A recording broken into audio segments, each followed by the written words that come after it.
Good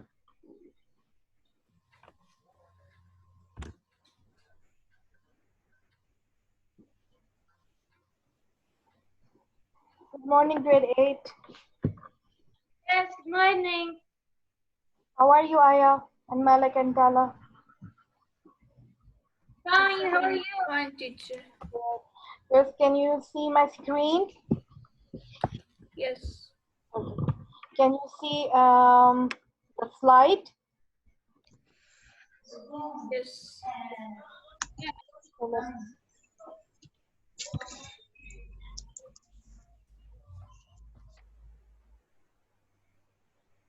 all right, girls. So let's begin.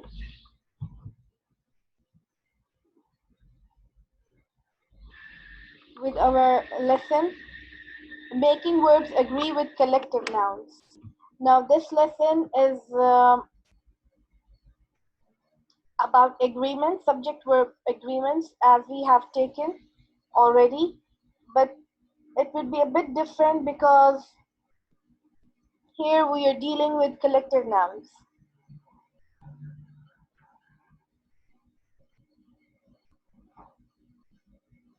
Page what, teacher?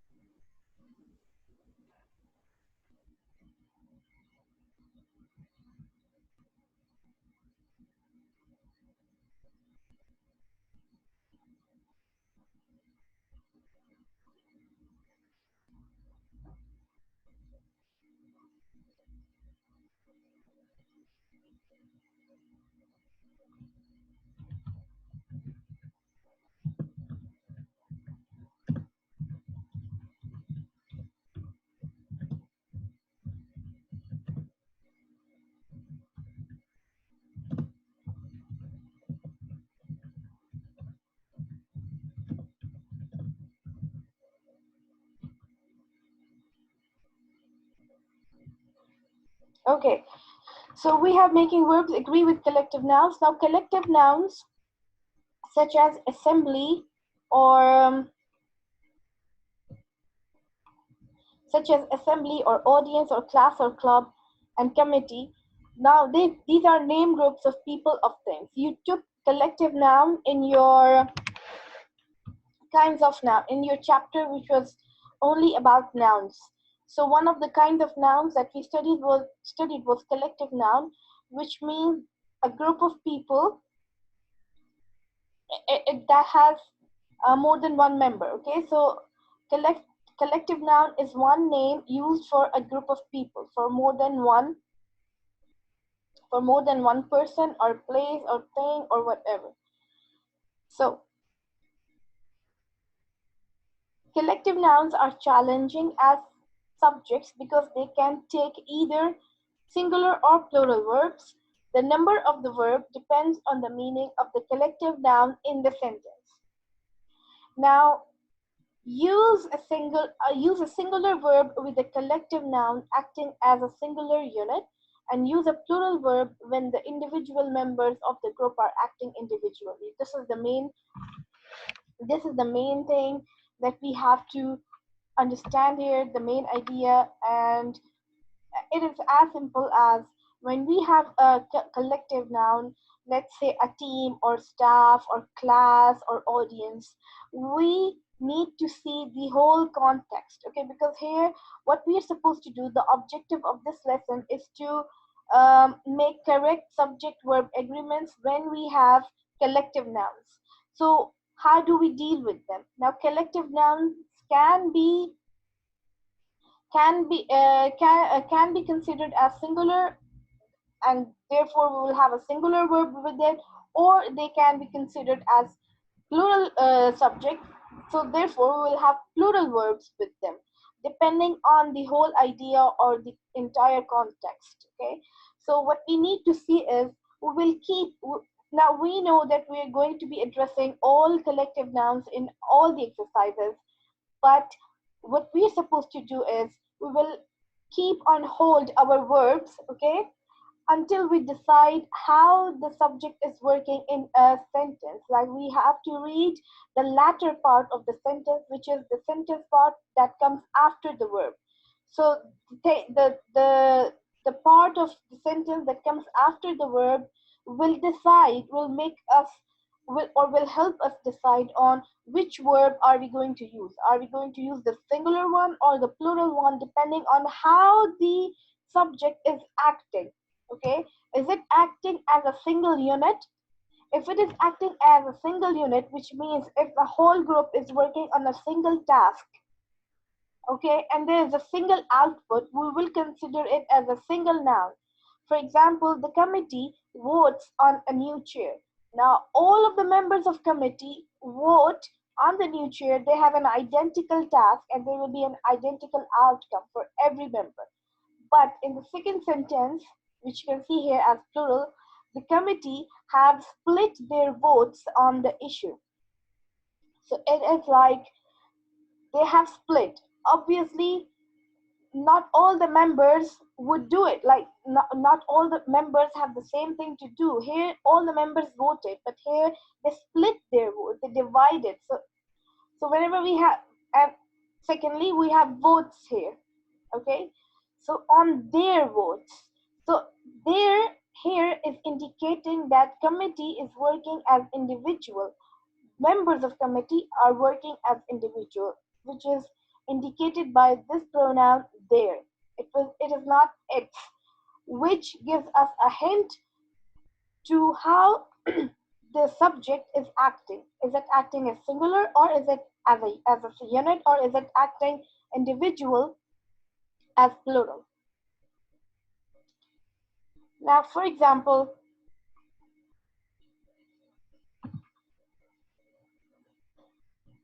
the staff. The staff celebrated the holiday. Now here, the staff all together celebrate the holiday. All of them have the same single task, or you can simply say the staff is happy. Although there are many members and all the members are happy and they all have one identical condition. Okay, but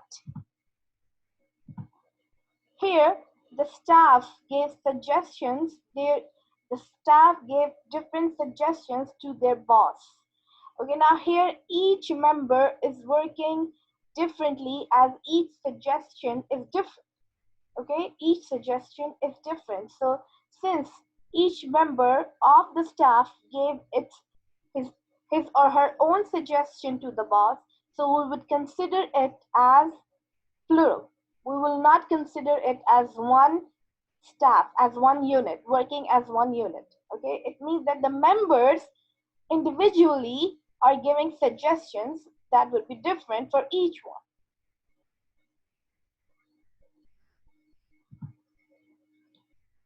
Another example I could give you is, for example, here is the team.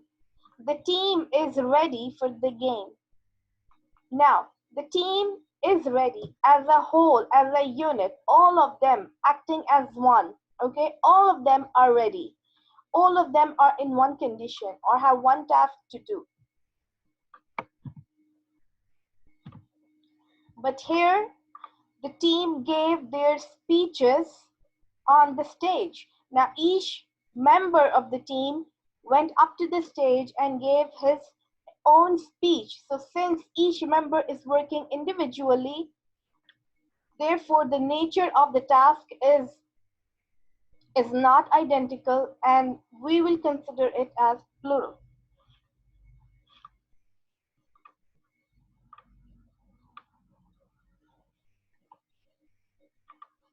Here are some more examples, which I will read out for you. The history club plans a debate.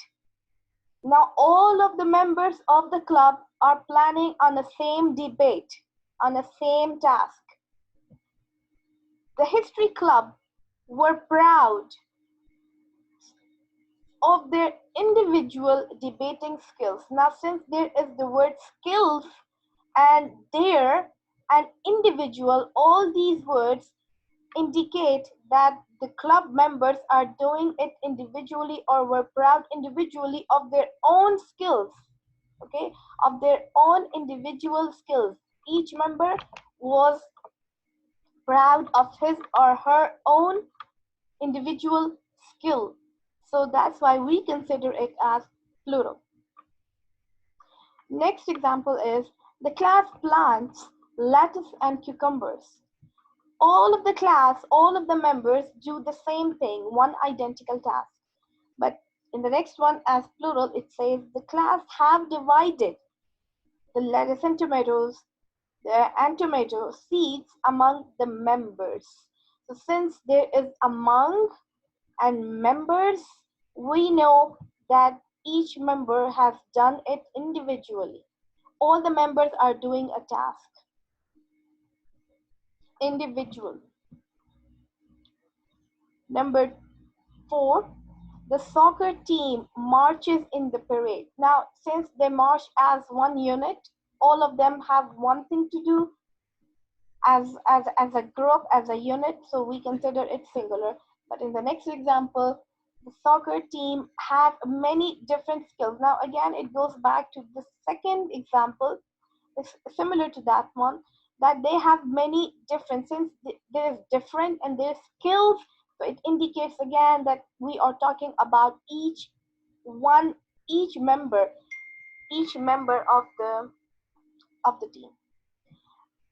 The last one is the audience roars after the performance. Since they roar all together as one unit, we consider it singular, but the audience have given their reviews. Now reviews would be different for each member of the audience, so each person in an audience would have a different review. So that's why we will consider it as plural, because reviews would not be the same, okay, and maybe some of them would give and some of them would not, so we will consider it as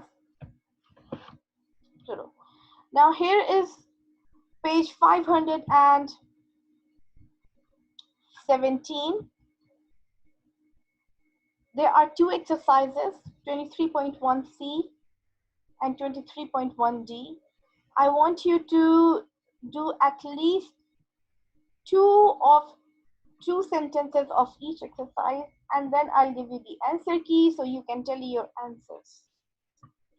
You can either take a screenshot or you can just go to YouTube and watch this video again and tell your answers.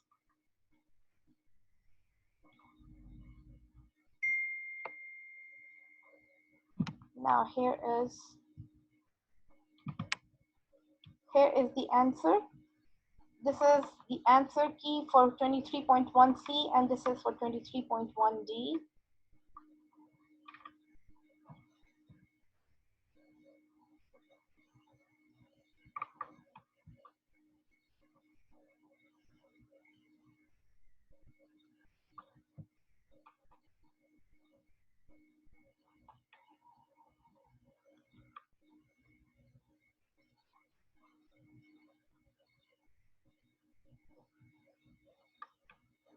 Okay, so I'll move to next slide.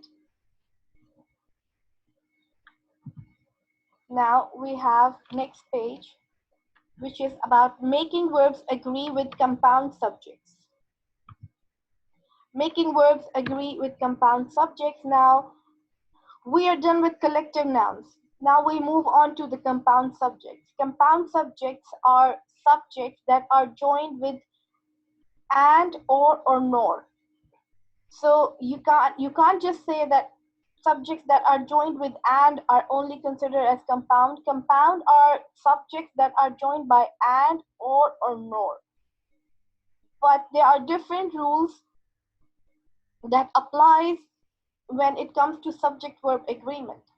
Now whenever we are having compound subject that is joined with and, as you can see here, like the museums and historical sites in Chicago attract many visitors, we will always consider it as plural no matter what, okay, or in any sentence. If the subjects are joined with and, we always consider them plural since we provide plural verbs, okay. So they attract, which is a plural verb, not attracts, which is singular. So in the next one, either Sally or Frank knows. Now since whenever we have or, we the rule is different. Now the rule would be like this. When we have two subjects which are both singular joined with or, we use a singular verb with them. For example, either Sally or Frank knows, because we are talking about one of them, not both of them. Either this or that knows the way to the historical museum. Neither the Hancock, it goes the same with neither or nor, okay? Like either or, it goes the same with neither or nor. But now I will go in detail and explain you if there is any other conditions that we may come across. Now, a number of rules can help you choose the right verb to use with a compound subject. Compound subjects joined by an are always considered plural. Here are different examples that you can see. El Paso and Dallas are my favorite Texas cities. Franks and beans. Now here there is one exemption.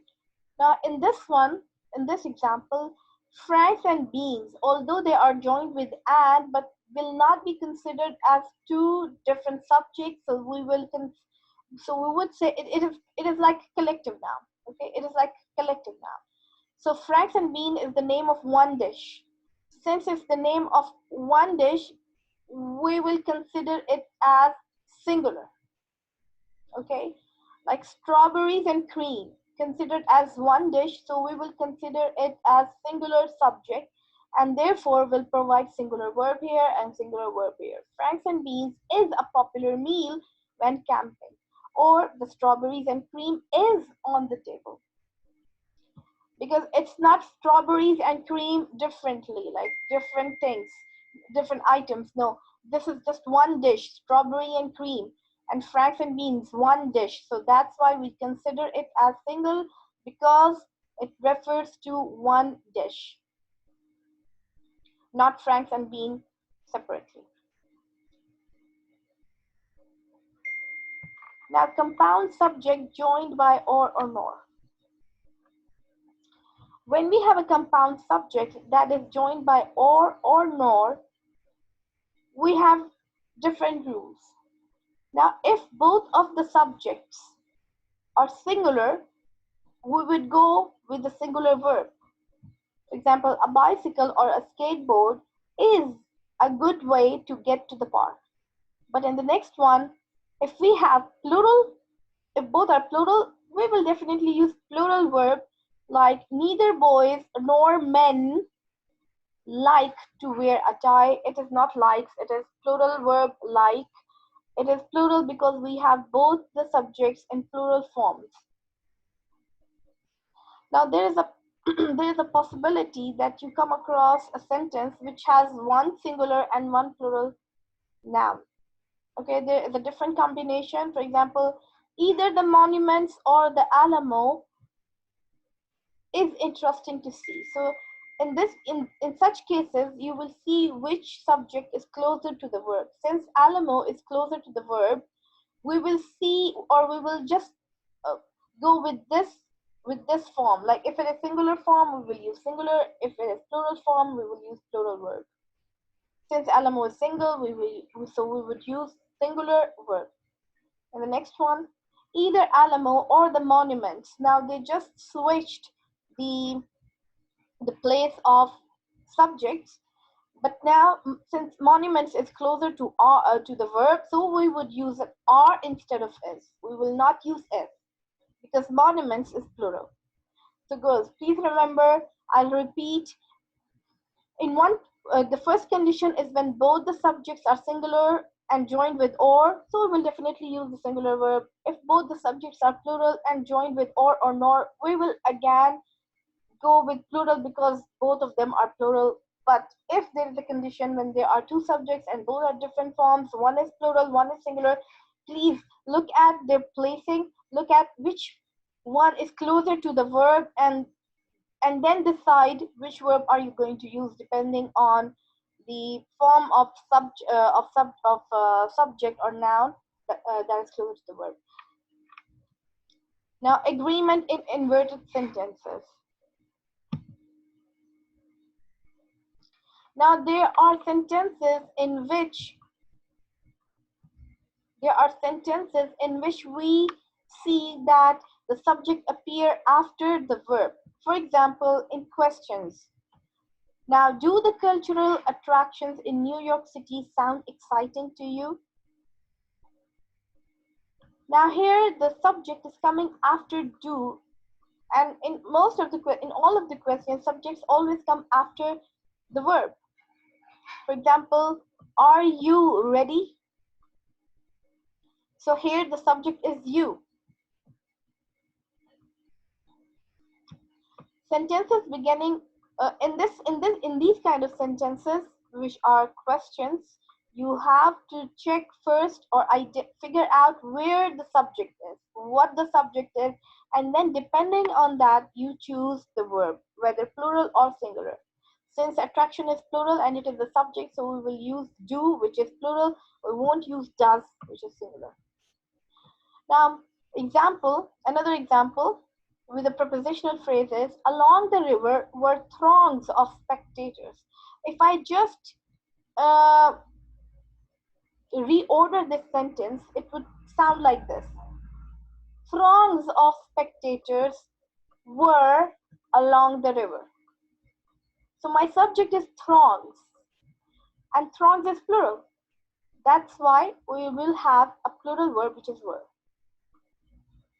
Now, there are sentences that begin with here or there, like there is my class, here are the keys. Now, there were several magazines about sports. In such sentences that are inverted, please check for the subject first. Where is the subject? And in order to find a subject, you may have to rearrange the sentence. Okay, for example, several magazines about sports were there. Here is the latest magazine about sports. Latest magazine about sports is here.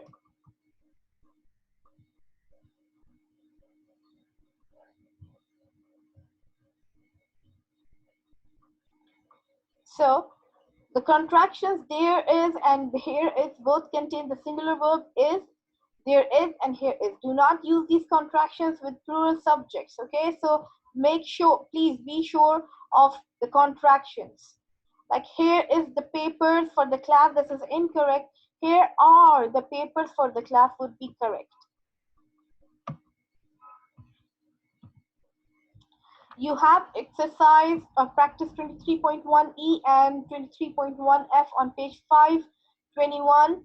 Please try to solve at least 2 of the sentences from each exercise, and then I'll give you the answer to check your answers.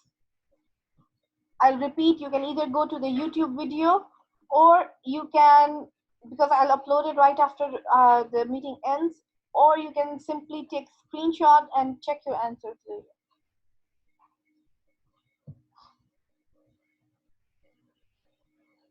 Try solving at least 2.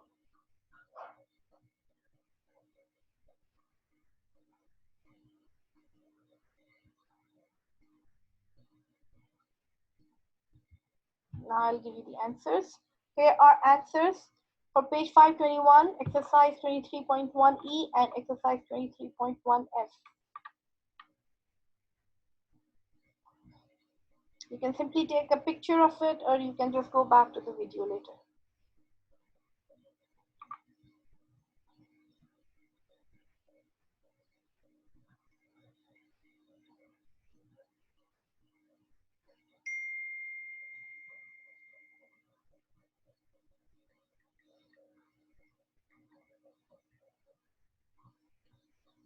Okay, so now we have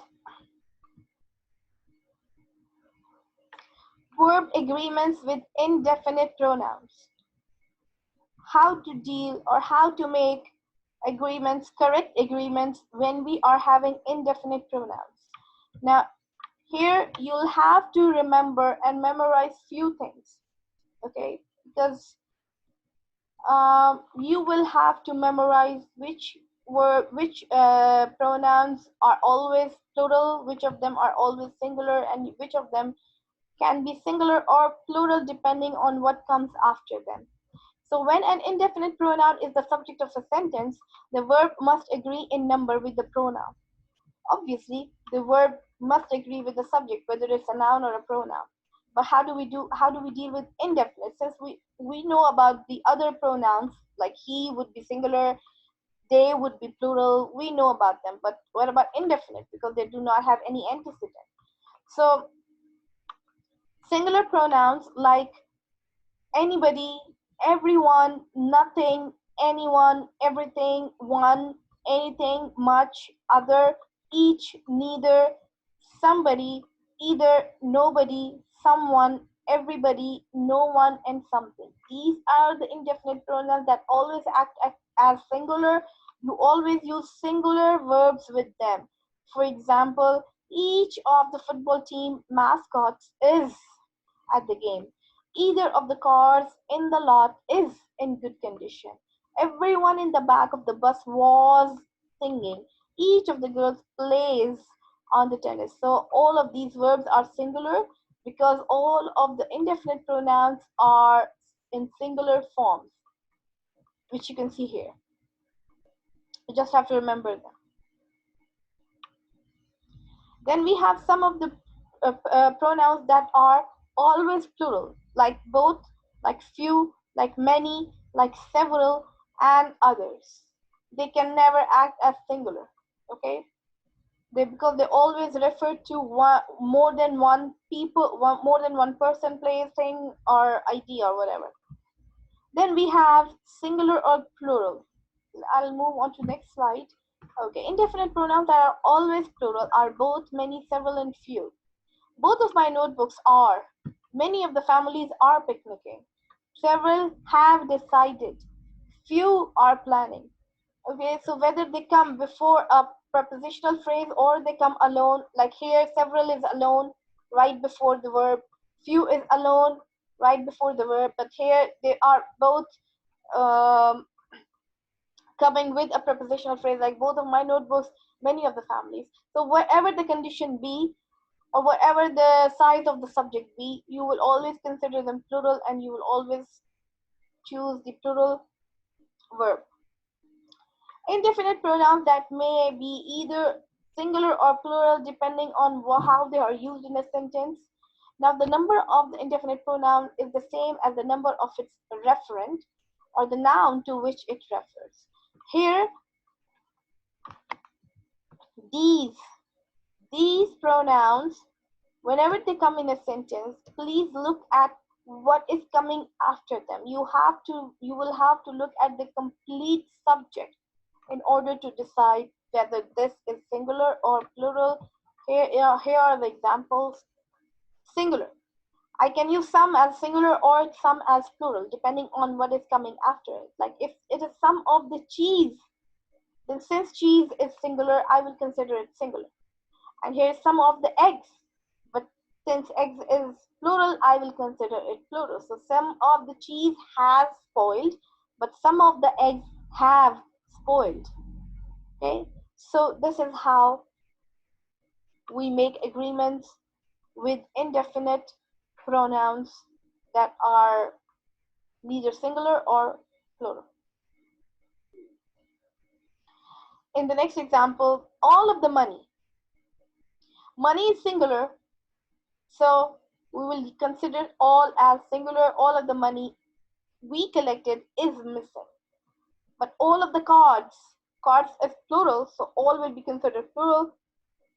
All of the cards are for you. Now for the last exercise, I have given you the answer keys for the exercise 23.1G and for exercise 23.1H.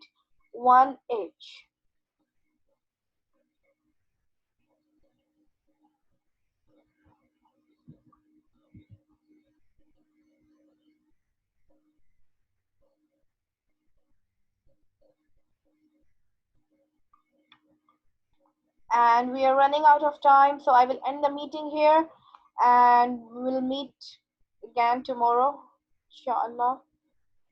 And stay safe, stay home, take care.